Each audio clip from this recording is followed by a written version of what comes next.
obrigatório agradecer à Manuela, mas já agradeci hoje ao Francisco, porque eu caí aqui há 27 anos por causa do Francisco. Ele é que teve a ideia de me trazer para cá. É sempre um prazer estar aqui. Eu vou ler... que silêncio, caramba! É revolucionário. Albert Camus trouxe para a conversação do seu século o suplício de Sísifo, o castigo que Zeus lhe impôs de empurrar um enorme pedregulho por uma montanha acima. Quase a lá chegar, o pedregulho escapava-se-lhe e rolava a montanha abaixo. Sísifo teria que, eternamente, o recuperar e voltar a rolá-lo montanha acima. Pois cá estou eu, condenado como Sísifo, na minha insana tarefa de, mais uma vez, encerrar as correntes. Ao menos tem uma vantagem sobre ele. No seu caso, o suplício era interminável. O meu está a acabar. Este ano vou completar 80 anos. Vocês façam as contas. Não estou a fazer humor. No ano passado tínhamos aqui connosco o excelente escritor, grande ator e companheiro destas lides, Álvaro Laborinho Lúcio, e ele foi-se do nosso convívio. Assim mesmo, sem se despedir. Vai daqui o meu abraço a ele, pedindo-lhe que me inspire a glosar decentemente, como ele merece, o tema desta mesa, retirado de um dos seus belos livros. Saber onde estamos e para onde vamos continua a ser essencial. Que posso eu sobre tal tema dizer de interesse? Houve uma altura na minha vida em que sabia, com um saber sem qualquer experiência feito, onde estava e para onde ia. Era jovem, naquela idade da omnisciência. Hoje direi como aquele velhote: desculpem, mas não sou jovem bastante para saber tudo. Já Bocage parece não ter hesitado quando, numa noite em Lisboa, ao sair do café Nicola, foi confrontado por um indivíduo de pistola em punho que lhe perguntou: quem és, de onde vens e para onde vais? O nosso poeta teve a presença de espírito para responder em verso: sou Bocage, venho do Nicola e vou para outro mundo se disparas a pistola. Claro que o último verso tem 2 sílabas a mais, todavia aposto que nenhum dos presentes, com uma pistola apontada, conseguiria sequer rimar. Mas creio que no meu tempo de jovem não era eu só a saber quem era e para onde ia. Marx ensinou à minha geração que o céu ia acontecer na terra. Teilhard de Chardin, criticado embora pela Igreja naquele tempo, era outra luz nesses anos. A evolução entrevista por Darwin, na verdade, Darwin nunca indicou nenhum caminho para a evolução, apenas afirmou que evoluiríamos, sem apontar para onde, precisava de transcendência e foi Teilhard que a deu, respondendo às perguntas atribuídas aos irmãos Karamazov por Dostoiévski: onde estou, de onde venho, para onde vou. Lembro-me, a propósito, daquele padre chegado de muito longe a uma aldeia para onde fora convidado a fazer o sermão da festa do Urago. Montado na sua bicicleta, parou e perguntou a um transeunte onde era a igreja. O bom homem indicou-lhe o caminho. Grato, o padre aproveitou para lhe dizer: amanhã vou pregar um sermão sobre o caminho para o céu. Não se esqueça de aparecer. Com desdém, o local respondeu: o seu padre nem sequer sabe o caminho para a igreja e quer ensinar-me o caminho para o céu. Voltando ao mote de Laborinho Lúcio. É estranho que um homem tão culto e vernáculo escritor tenha toda a vida soltrado mal o seu sobrenome. Aposto que o fez por modéstia. Não vejo outra explicação para aquela óbvia falta de um D, Laborinho, em Laborinho Lúcido. É claro que o nosso amigo... Não. Oh, caramba. Ontem foi mencionado aqui. Sim, Afonso Cruz, desculpem. Usou esta, mas eu escrevi isso há 3 semanas antes de ir para a Espanha, portanto não. Mas deixemos esse pormenor para os seus biógrafos e lancemos-nos na glosa do tema, a fim de cumprir os preceitos e instruções da organização das correntes. Saber onde estamos, eu ainda consigo. É a parte mais fácil. Estamos no desmoronamento de crenças básicas que sustentam o edifício da democracia ocidental. construída peça a peça ao longo de um quarto de milénio. A pouco e pouco, lá se nos escapa rocha abaixo, mais uma pedra das paredes, ou mais um grande pedregulho que vai exigir muitos Sísifos unidos para conseguirem empurrá-lo até ao devido lugar. Se os blocos continuarem a desabar e o edifício do Estado de Direito, tão arduamente construído, por completo desmoronar, regressaremos à lei da selva. Eu sei que o Itamar desconstruiu essa ideia com uma nova visão. Regressaremos à lei da selva, tão argutamente identificada por Thomas Hobbes. Mas não se preocupem, não vou prelecionar sobre um autor do século XVII que, nos seus dias, irritou muita gente ao chamar a atenção para a vida solitária, pobre, dura, brutal e curta que era a sua e a dos seus contemporâneos nos difíceis tempos das guerras religiosas em Inglaterra, lembrando aos seus compatriotas que, deixado à solta, o homem era um animal na selva, e eu estou aqui a citar a selva por causa do livro, que dá o tema para esta. Era um animal na selva tentando sobreviver entre o medo de morrer e a vontade de matar. Daí a importância de se criar um contrato social imposto por um Estado forte, o Leviatão, democraticamente sustentado, que assegurasse a sobrevivência de todos. Temos experimentado como, apesar de todas as deficiências constantemente apontadas, o Estado moderno nos tem permitido uma qualidade de vida antes nunca experimentada sob nenhum outro regime. Thomas Hobbes continua a ser chave para entendermos onde estamos. 2 anos antes de eu nascer, Reinhold Niebuhr, pensador lúcido, se calhar primo, pelo menos da equipa do nosso homenageado, escreveu um livro intitulado Filhos da Luz, Filhos da Escuridão. Em inglês soa melhor, Children of Light, Children of Darkness. Estes últimos, a Thomas Hobbes, são cínicos que acreditam que tudo se resume a lutas de poder. Enquanto os outros, reconhecendo embora essa marca humana sagazmente identificada por Darwin, em torno de um punhado de ideias adaptáveis à construção de uma sociedade, baseada em regras que permitam a todos não apenas sobreviver, mas viver a sua liberdade sem aniquilar os outros. Estou a dar uma nota demasiado tétrica a este encerramento de um encontro que anualmente nos anima, aquecendo em nós a convicção de que a convivência humana pode ser melhor. E ainda nem falei em Donald Trump. Dê-me, ao menos, esse crédito. Mas não garanto conter-me por muito tempo, muito mais tempo. Thomas Hobbes sabia que os seres humanos são animais selvagens. No entanto, não sonhou nunca que, quase meio milénio depois da sua era, um país líder dos ideais dos filhos da luz pudesse ter como seu presidente uma criança pérfida que não conseguiu assimilar os princípios básicos que controlam as leis da selva. Alguém que nada absorveu da educação moderna, que procura estimular, à maneira ensinada por Aristóteles, uma segunda natureza. Por isso, Trump acha-se no direito de dizer, por exemplo, ao primeiro-ministro da Noruega: o teu país não me deu o Prémio Nobel da Paz, então agora eu estou livre para declarar guerra a quem eu quiser. Estou a citar. Como o Zequinha, o Traquinas, de quem se contavam muitas histórias nos anos 60, aprendera na rua a ser desbocado e os pais não conseguiam controlá-lo. Portava-se sempre soltando da boca inconveniências, toda a ordem, diante de fosse quem fosse. Um dia a família foi convidada para uma festa. A mãe de Zequinha, muito receosa, decidiu fazer um contrato com o filho. Se te portares bem no jantar, em casa dos amigos, os pais compram-te uma bicicleta. Promessa feita, lá seguiu a família, muito embora a mãe se tivesse mantido receosa e sempre de olho em cima do garoto. A meio do jantar, por pouca sorte dos pais, que nem repararam no pormenor, um par de moscas poisou sobre a mesa, precisamente ao lado do prato de Zequinha. Uma em cima da outra, na satisfação do mais natural ato de reprodução de qualquer ser vivo. O Zequinha reparou na cena e sentiu logo o impulso de intervir. A ideia da bicicleta, porém, conteve-o. No entanto, as moscas persistiam no ato e ele perdeu o autodomínio. Num gesto brusco, fez desabar uma palmada em cima delas, dizendo alto e bom som, a modo de toda a mesa ouvir: eu perco a bicicleta, mas vocês não vem aqui.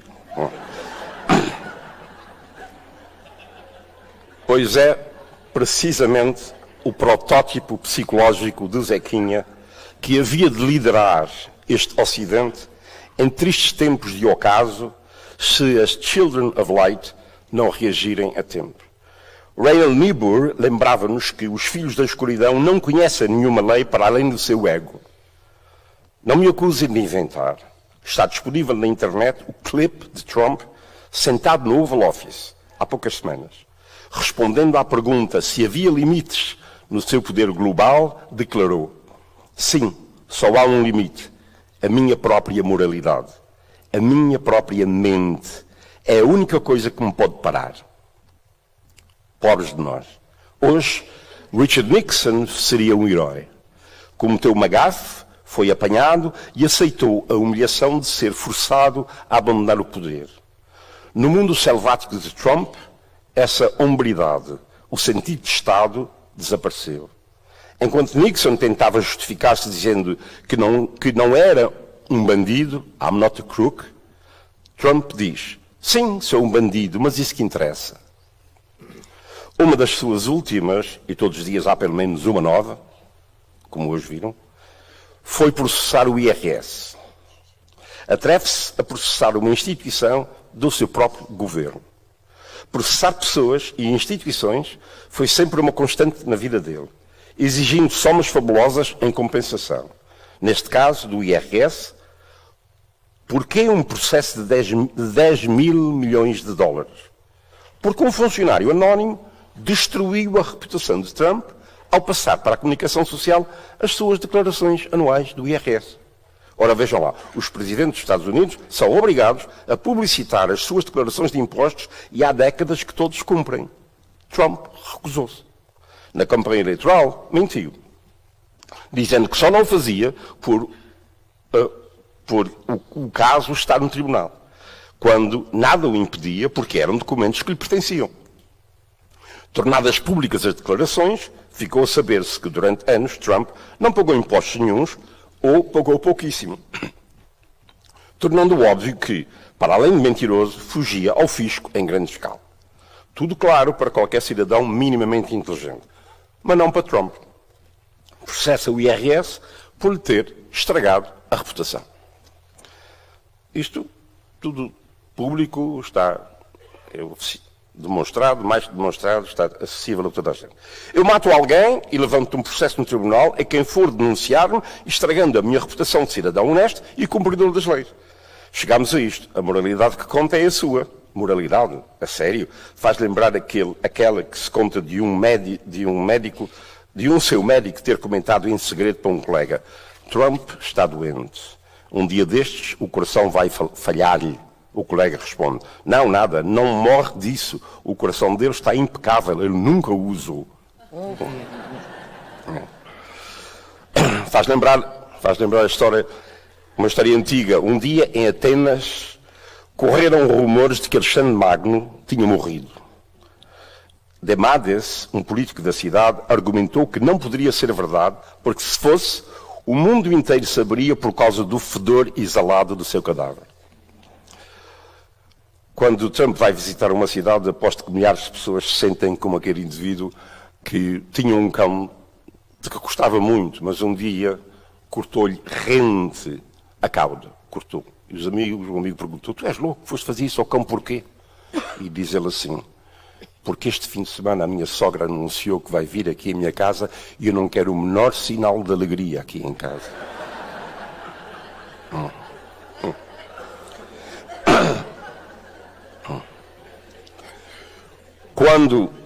Quando o líder que deveria segurar este barco da humanidade, inspirando-nos a esperança de que vamos debelar as incontornáveis tempestades, a mensagem é: salve-se quem puder. Estou a tratar de mim e que se lixem os outros. Há poucas semanas, a revista New Yorker noticiou, sem ainda ter sido processada por Trump, que ele já ganhou 4 mil milhões de dólares em negociatas diversas. Sabem qual é a diferença entre Trump e a Groenlândia? A Groenlândia não está à venda. Faz lembrar a história de um turista em Israel a admirar o Mann Auditorium em Tel Aviv. Quando perguntou a um local se aquele Mann, M-A-N-N, era uma homenagem ao escritor Thomas Mann, ouviu em resposta que não era. Era um tal Frederick Mann de Filadélfia. Surpreendido, o turista inquiriu ainda: e o que ele escreveu? A resposta veio pronta: um cheque. O New York Times revelou também informações seguras sobre o preço dos perdões a criminosos que, ao abrigo da legislação, o Presidente pode conceder. O preço médio é, neste momento, $1 milhão. Aos custos que a inflação tem provocado, convenhamos que está um bocadinho baixo. Voltamos à lei da selva. Na plateia, já não haverá muita gente a lembrar-se daquela canção do Cat Stevens, nos anos 70. Lembram-se? Oh, baby, baby, it's a wild world. Agora é mesmo um mundo selvagem.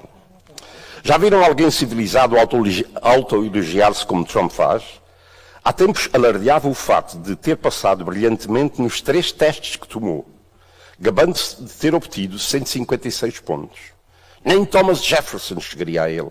Alguém lhe lembrou que se fez 3 testes, deveria dividir o total por 3 para obter a média. Não. Em inglês, a palavra menos pode ser less ou fewer. Fewer usa-se para quantidades físicas, less para quantidades abstratas. Trump acha que as regras gramaticais do inglês também podem ser violadas por ele. Referindo-se aos imigrantes que ele abomina, muito embora tivesse casado com uma, disse, eu já expliquei que foi ela, porque foi a única pessoa, não havia um americano que quisesse aguentá-lo, então tiveram que importaram esta. Referindo-se aos imigrantes que ele abomina, muito embora tivesse casado com uma, disse, temos de ter menos imigrantes no país, mas saí-lhe, we have to have less immigrants. Uma pessoa presente na sala ousou corrigi-lo, dizendo em alta voz, fewer. Trump reagiu brutalmente. Don't call me that.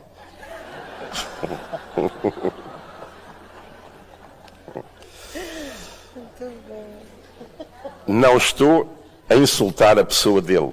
Apenas conto verdades. E algumas piadas que refletem a realidade a que ele nos habituou. Insultar alguém é não ter classe. Não saber usar ironia. Como aquela mulher que entrou na sala da sua casa e deu com o marido a ver um filme pornográfico na televisão. Todo atrapalhado, ele apressou-se a mudar para um canal de pesca. Com desdém, ela acalmou. Podes continuar no canal onde estavas, já sabes pescar. É.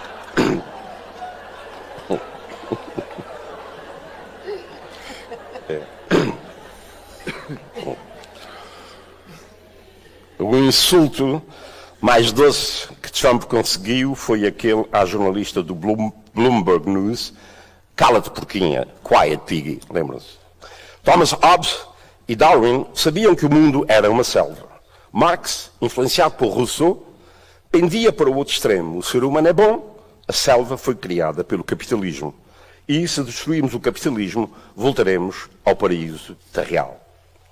Naive, no mínimo, mas ao menos fez-nos acreditar na ética, aliás cristã, de que é possível criarmos um mundo melhor. Hoje estamos invadidos por imagens de todo o lado a demonstrar-nos que a selva de Hobbes e Darwin é real. Não escapa ninguém, se não vejamos. Uma mãe vampira disse um dia ao seu filhinho, já estás crescido, é a altura de começares a procurar a tua alimentação. E como faço? Voas por aí e quando vires um humano, saltas em cima, picas-lhe um braço e chupas-lhe 10 centilitros de sangue. E se eu tiver mais fome? Voltas a voar, agarras outro humano e fazes o mesmo. Mas quando eu for maior e vou ter necessidade de me alimentar mais, pois apanhas outro humano e fazes o mesmo. Mas por que razão não posso eu chupar o sangue todo que me apetecer só de um humano? Meu filho, nós somos vampiros, não somos advogados.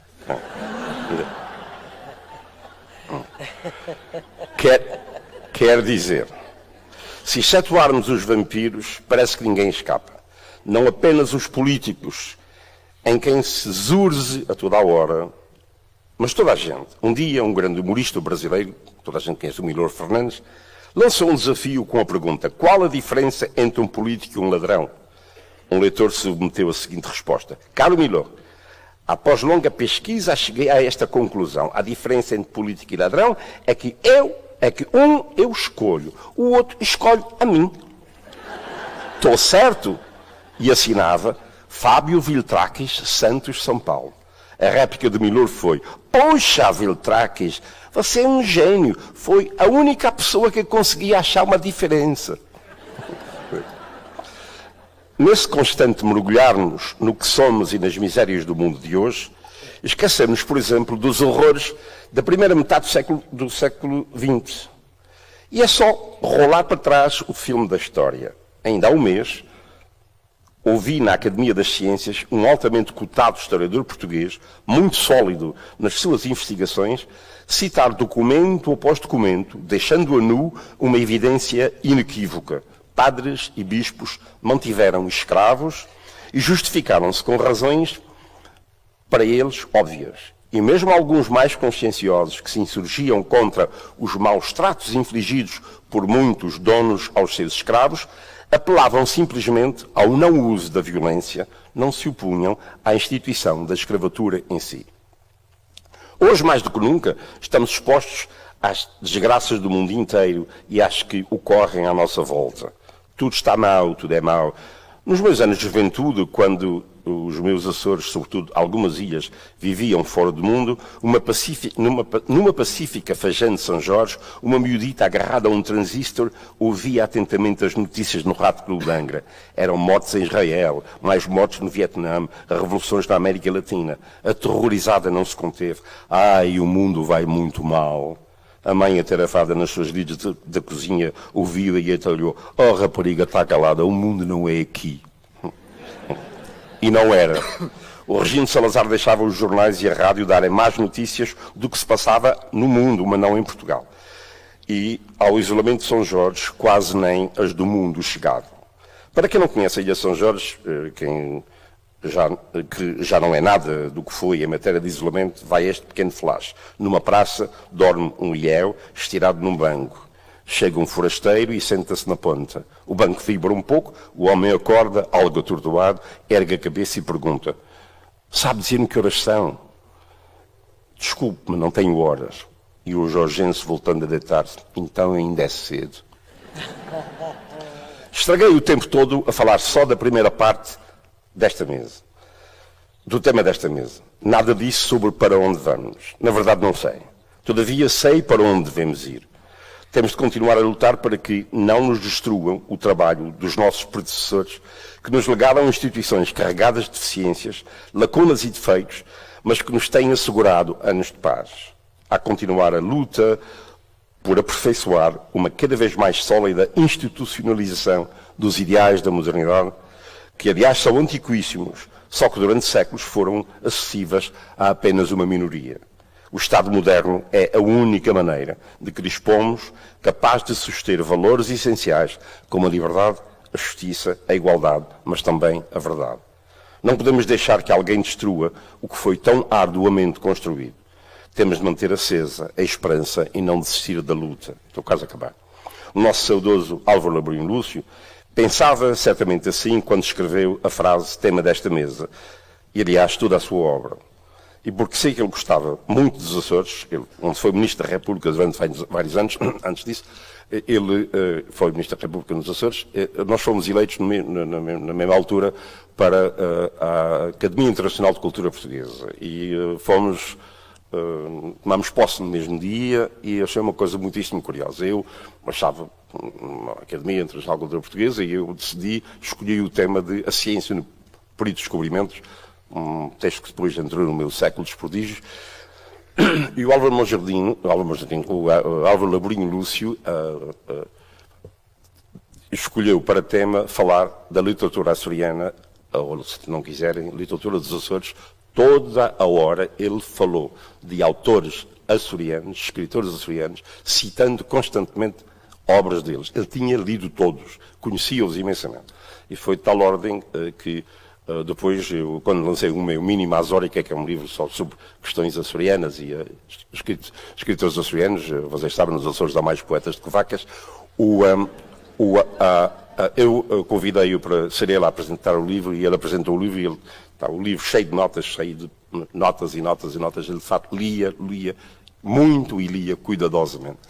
Foi nesse dia da tomada de posse na Academia, fomos, o presidente era o Adriano Moreira, e fomos jantar, e nesse jantar o Adriano Moreira contou-nos uma história que quando ele era ministro do Ultramar, em São Tomé inauguraram uma avenida, uma rua, era a Rua Doutor Adriano Moreira.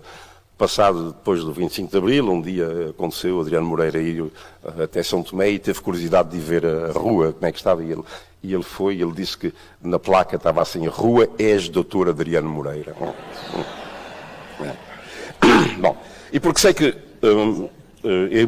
que Laborinho Lúcio gostava dos Açores, eu vou terminar com um poema açoriano do meu amigo J.H. Santos Barros, tragicamente falecido num aparatoso desastre numa estrada de Espanha, perto de Mérida, há mais de 40 anos, 3 anos depois de a sua cidade natal, Angra do Heroísmo, ter sido totalmente destruída por um sismo, em 1980, no 1 de janeiro. O poema de Santos Barros dirige-se à cidade onde Laborinho Lúcio viveu. Vou lê-lo porque, se Santos Barros fosse vivo, escreveria um igual sobre a democracia e os valores que ela propõe assegurar.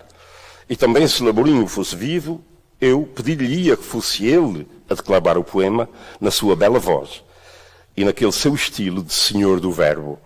O poema, dirigido à cidade de Angra, então em ruínas, intitula-se Pranto por Angra do Heroísmo. Mas é tudo menos um pranto. Então, por favor, esqueçam a minha voz e procurem recordar a de Laborinho Lúcio. E também esqueçam a cidade de Angra e pensem na democracia e nos nossos valores. Então, o poema. Não perecerás, ó destruída.